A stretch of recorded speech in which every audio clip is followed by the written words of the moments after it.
Friend, job search YouTube channel में आपका स्वागत है। आज इस वीडियो में बात करने वाले हैं defence service staff college Wellington की तरफ से तमिलनाडु की जो वैकेंसी जारी की गई थी, उसमें काफी कैंडिडेट ने फॉर्म फिलअप किया होगा। उसमें एडमिट कार्ड के लिए प्रोसेस स्टार्ट हो चुकी है, उसकी स्क्रूटनी स्टार्ट हुई है, जिसमें बहुत सारे कैंडिडेट के फॉर्म रिजेक्ट करके भेजे जा रहे हैं।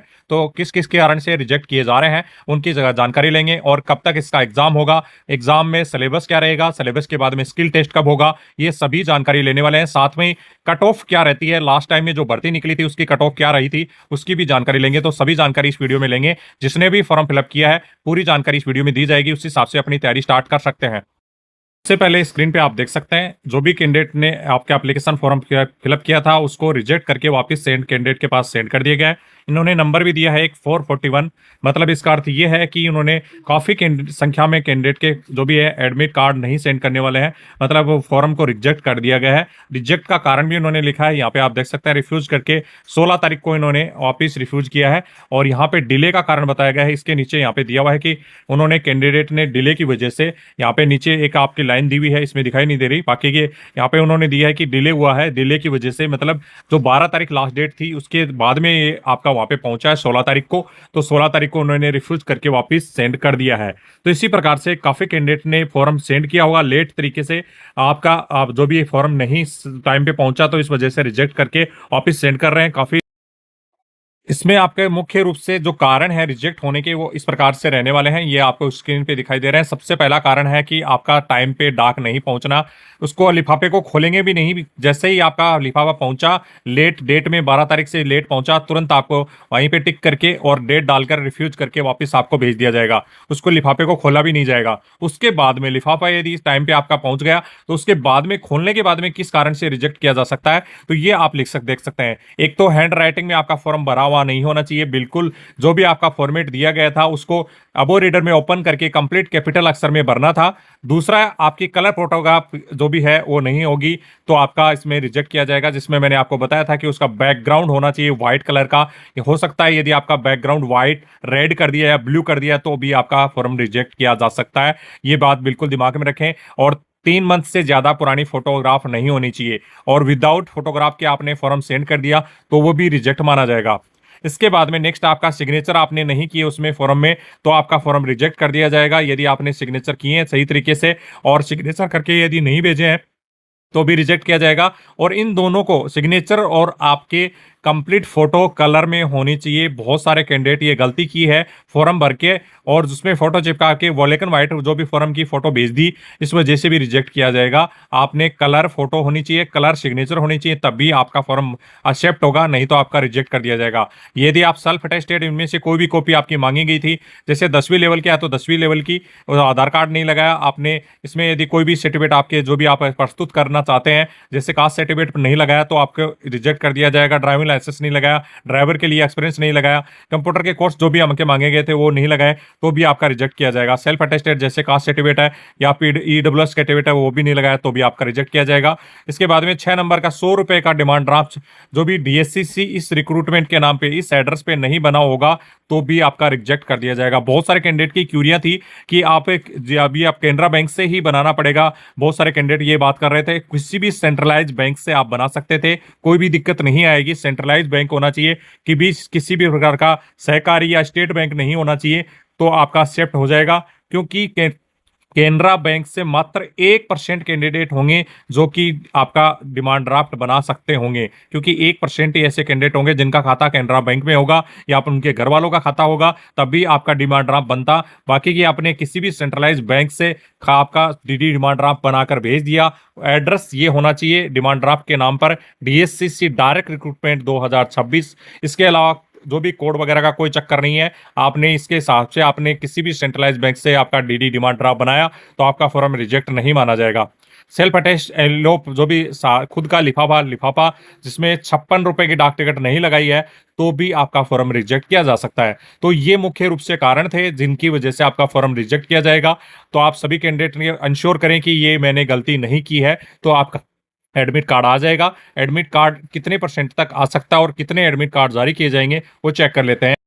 उसके बाद में बारी आती है कंपटीशन और एडमिट कार्ड की। एडमिट कार्ड सबके सेंड हो जाएंगे, कितने भी % हैं सबके एडमिट कार्ड आने वाले हैं।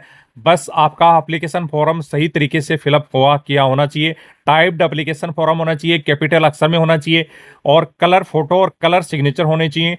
साथ में ही आपका जो भी डॉक्यूमेंट मांगे गए हैं वो सभी होने चाहिए। जैसा कि मैंने अभी आपको बताया, सारे डॉक्यूमेंट आपके सही हैं तो आपका एडमिट कार्ड आ जाएगा। दो तरीके से एडमिट कार्ड आता है, बाई मेल भी आएगा और बाई पोस्ट भी आएगा। कब तक एडमिट कार्ड आएंगे आपकी, जैसा कि मैं आपको दिखाया कि स्क्रूटनी स्टार्ट हो चुकी है। अगस्त में आपका एग्जाम करवाया जा सकता है, अगस्त और सितंबर के फर्स्ट वीक तक आपके एग्जाम होने की पूरी संभावना है। तो जुलाई के एंड या अगस्त के फर्स्ट वीक या हाफ तक आपके एडमिट कार्ड आने की पूरी संभावना है। तो आप सभी कैंडिडेट अभी से अपनी तैयारी स्टार्ट कर सकते हैं। बाकी की कंपटीशन की बात करें तो कुछ ट्रेड ऐसी हैं, इन ट्रेड के लिए नीचे वाली जितनी भी ट्रेड है ये आपको दिखाई दे रहे हैं, सुपरवाइजर, बुक बाइंडर, इनमें इसमें से जो कट ऑफ मतलब जितने कैंडिडेट पहुंचने वाले हैं 10 से 20 कैंडिडेट एक पोस्ट के लिए रहने वाले हैं। इससे ज्यादा बहुत ही कम का चांस है कि इसमें कैंडिडेट हो ज्यादा होंगे। बाकी की ऊपर वाली ये ट्रेड है, lower division clerk, civil motor driver, MTS और स्टेनोग्राफर। इसमें जो कैंडिडेट हो सकते हैं 40 से लेके 80 कैंडिडेट के बीच में संख्या हो सकती है। इससे ज्यादा संख्या एक पोस्ट के लिए कंपटीशन में नहीं रहेगा। तो अभी से अपनी तैयारी स्टार्ट कर सकते हैं। बहुत कम कैंडिडेट ने फॉर्म सही तरीके से फिलअप किया, इसके लिए एडमिट कार्ड कम आएंगे और बहुत ही कम कंपटीशन रहने वाला है। इसके बाद में ट्रेड वाइज सिलेबस क्या रहेगा, तो यहाँ पे लोअर डिवीजन क्लर्क के आपने फॉर्म फिलअप किया है, स्टेनोग्राफर से और एमटीएस के लिए किया है, तो ये आपका सिलेबस रहेगा। 50 नंबर का मात्र आपका पेपर रहने वाला है, 1 घंटे का टाइमिंग आपको दिया जाएगा। नेगेटिव मार्किंग आपकी नहीं रहने वाली है, तो 50 मार्क्स 1 घंटा, कोई नेगेटिव मार्किंग नहीं। जनरल इंटेलिजेंस रीजनिंग रहेगी, न्यूमेरिकल रहेंगे, इंग्लिश लैंग्वेज रहेगी, जनरल आंसर्स रहेंगे। ये स्टेनोग्राफर और आपका इसका लोअर डिवीजन क्लर्क का 12th बेस का सिलेबस रहेगा और इसका एमटीएस पद के लिए 10वीं बेस का सिलेबस रहेगा। तो आप सभी कैंडिडेट इसी से आधार पर अपनी तैयारी स्टार्ट कर सकते हैं। नेक्स्ट आपकी civil motor driver, supervisor, networking administrative, hardware administrative, इसके बाद में लाइनमैन, बोट बिल्डर और टेक्निकल अटेंडेंट, इनमें आने वाला है ट्रेड से रिलेटेड क्वेश्चंस भी। तो ये भी सेम आपका 50 क्वेश्चंस का रहने वाला है और 1 घंटे का टाइमिंग और नो नेगेटिव मार्किंग और मार्कशीट बेस आपका पेपर करवाया जाएगा। और सभी कैंडिडेट के लिए ये शानदार मौका है कि नो मार्कशीट बेस पेपर होगा, 50 क्वेश्चन का पेपर होगा, 1 घंटे का टाइमिंग दिया जाएगा और इन सब्जेक्ट में एक पेपर आपका करवाया जाएगा। इसमें टॉपिक जैसे कि आपका 15-15 क्वेश्चन भी दे सकते हैं और 10 क्वेश्चन इसके ऐड किए जा सकते हैं, वो अपनी मर्जी से उनके हिसाब से सेट किए जाएंगे। बाकी के सब्जेक्ट 4 रहेंगे और आपका 50 नंबर का पेपर रहेगा। इसमें रहने वाले हैं ट्रेड से रिलेटेड क्वेश्चन। तो जो भी ट्रेड से आपने फॉर्म फिलअप किया, ड्राइवर से, नेटवर्किंग से, लाइनमैन से, बोट बिल्डर से, टेक्निकल अटेंडेंट, प्रिंटिंग से, तो इनमें सभी में आपका ट्रेड से रिलेटेड 10 से 15 क्वेश्चंस पूछे जाएंगे। तो उसी से आपकी मेरिट बनने वाली है। तो आप सभी कैंडिडेट अपने ट्रेड से रिलेटेड कहीं से भी क्वेश्चन की तैयारी करके जा सकते हैं। आपको बाकी के 4 सब्जेक्ट ये सेम ऊपर वाले मिलने वाले हैं और 12वीं बेस का सिलेबस आपका इसमें रहेगा, टेक्निकल अटेंडेंट को छोड़कर।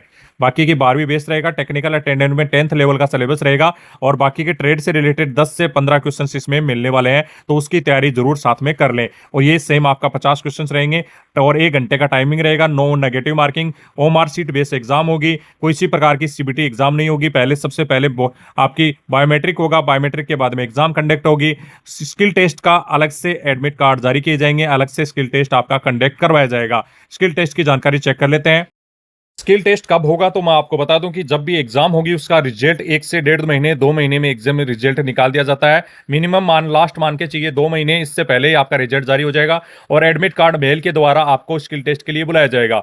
लोअर डिवीजन क्लर्क में टाइपिंग आपकी ऑन स्क्रीन करवाई जाएगी, जिसमें 35 की आपकी इंग्लिश में और हिंदी में करना चाहते हैं तो 30 की स्पीड आनी चाहिए। तो अपने अभी से तैयारी स्टार्ट कर सकते हैं। टाइपिंग मास्टर पे टाइपिंग होगी, आपको टाइमिंग अलग अलग दिया जा सकता है, 10 मिनट, 2 मिनट, 5 मिनट, इसमें से कोई भी टाइमिंग आपको डिसाइड किया जा सकता है। सिविल मोटर ड्राइवर में गाड़ी आपको चलवा के देखी जाएगी, जिसमें बड़ी गाड़ी, छोटी गाड़ी, सभी प्रकार की गाड़ी आपसे चलवाई जा सकते हैं, जिसमें टी भी बनवाया जा सकता है, एट भी आपसे बनाया जा सकता है, जिगजैग टाइप का भी आपका बनवाया जा सकता है, रैंप पे भी गाड़ी चढ़वाई जा सकती है। इस प्रकार का किसी भी प्रकार के माइनर डिफेक्ट्स के लिए जानकारी आपसे पूछी जा सकती है।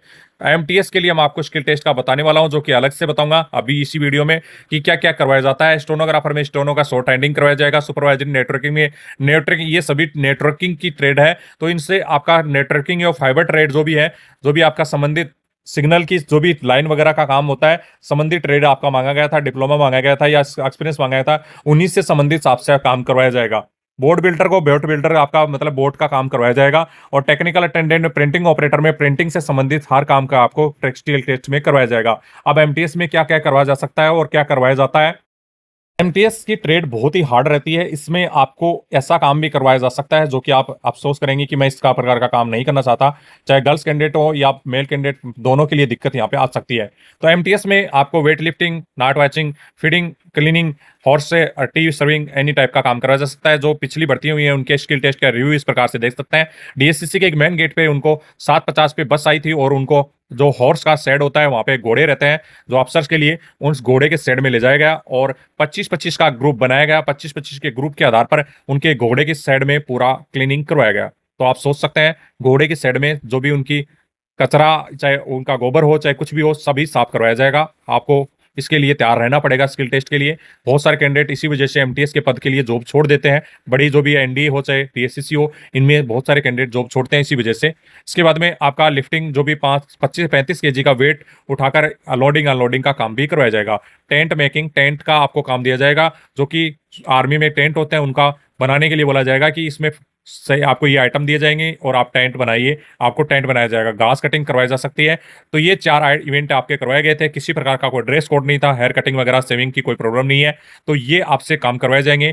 तो weight lifting, grass cutting, tent making और हॉर्स का जो सफाई का काम या हॉर्स की साफ सफाई का काम आपसे करवाया जाएगा। घोड़े की सफाई मतलब जो भी है उसका, या चारा डालना, ये सभी काम आपसे करवाए जाएंगे। तो ये सभी चीज़ें आपके लिए तैयार रहें। ये हर स्किल टेस्ट में करवाई जाएंगी। स्किल टेस्ट में इसमें देखा जाएगा आप उस काम को करते हैं या नहीं, तो स्किल टेस्ट में भी फेल किया जाएगा। तो सभी के लिए स्किल टेस्ट महत्वपूर्ण है। तो आप सभी कैंडिडेट स्किल टेस्ट की भी अच्छे से अपनी तैयारी करें और माइंड को सेट करें कि मुझे इस प्रकार का काम भी स्किल टेस्ट में किया जा सकता है। पहले आपका स्किल टेस्ट के पहले जो भी कैंडिडेट हैं, जितने भी आपका एग्जाम देना होगा, एग्जाम में हर एक पोस्ट के लिए 10 कैंडिडेट को स्किल टेस्ट के लिए बुलाया जाएगा। उसी के आधार पर स्किल टेस्ट होगा और मेरिट के आधार पर। इसमें स्किल टेस्ट में किसी प्रकार के कोई मार्क्स नहीं होते हैं। स्किल टेस्ट में only go and go base होता है। सही तरीके से आपने किया तो पास, नहीं तो फेल सीधा। और उसके बाद में आपका मेरिट के आधार पर जो भी आपके मार्क्स रहेंगे आपके जो भी एग्जाम में, उसके आधार पर आपको सिलेक्शन किया जाएगा। आप कितनी कट ऑफ गई थी लास्ट टाइम में, तो आपको बता देता हूँ।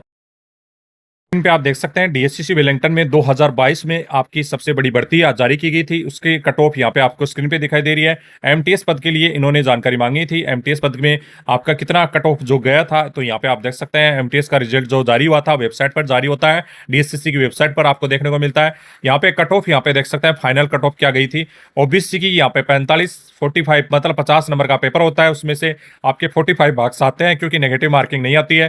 तो आपको इतनी तैयारी करनी पड़ेगी तब जाके आपका सिलेक्शन होगा। उस टाइम में एमटीएस पद की 70+ पोस्ट थी। इस बार पोस्ट बहुत कम है, 38 पदों पर वैकेंसीज हैं। तो इससे भी ज्यादा कट ऑफ जा सकती है। पेपर बहुत ही नॉर्मल आता है। इसमें ओबीसी की देख सकते हैं 45, यूआर की 46, एसटी की 44, एसटी की 40, एससी की 44 और एसटी की आपकी 43, ईडब्ल्यूएस के लिए 40, ये सम की 38। तो ये थी आपकी कट ऑफ। तो इससे ज्यादा मार्क्स आपको तैयारी करने के लिए करना पड़ेगा, तभी आपका सिलेक्शन होगा। पोस्ट कम है इस बार, तो आपकी इससे भी ज्यादा कट ऑफ जा सकती है।